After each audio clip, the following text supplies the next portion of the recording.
Од 5 до 10.000 филтри за оджаци ќе обезбеди владата и субвенциски ќе им бидат доделени на граѓаните кои се греат на цврсти горива, изјави премиерот Христијан Мицкоски како мерка против загадувањето на воздухот во државата. Може би треба да размислиме по истиот принцип како што субвенционираме за клима уреди, за топлински пумпи и за ваков тип на субвенционирање на сметки за социјално ранливи категории на отприлика 5 до 10.000 домакинства, да им обезбедиме филтри на оджаците, оние домакинства кои што користат фосилни горива, односно дрва.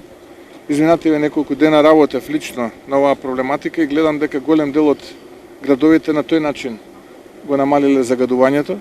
Субвенционирањето ќе се случува на следниот начин. По принципот на прв дојден прв услужен, би субвенционирале како влада инсталирање на таков тип на филтри на оджаците на оние домакинства кои што се затоплуваат со фосилни горива и дрво, а ние како влада отприлика мапиравме со мојот советник во кабинетот, колега од факултетот, сега носител на листата за град Скопје, отприлика околу 500 објекти кои што исто така државни објекти кои што исто така користат фосилни горива или дрва, па да видиме и таму ние како влада да бидеме проактивни да инсталираме филтри со што би го намалиле загадувањето. Без оглед на овие планови, Мицкоски предвидува: Јас очекувам повторно одредени невладени активисти со почетокот на грејната сезона таму од ноември месец да се борат за воздух, иако изминативе 7 години никаде ги немаше.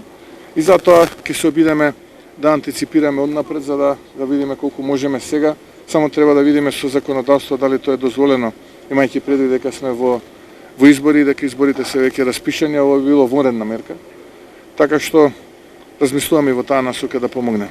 Во државата повеќе од 50% од домовите се топлат на цврсти горива, претежно на дрва, и проценка е дека секоја грејна сезона се трошат повеќе од 1.000.000 метри кубни дрва за оваа цел.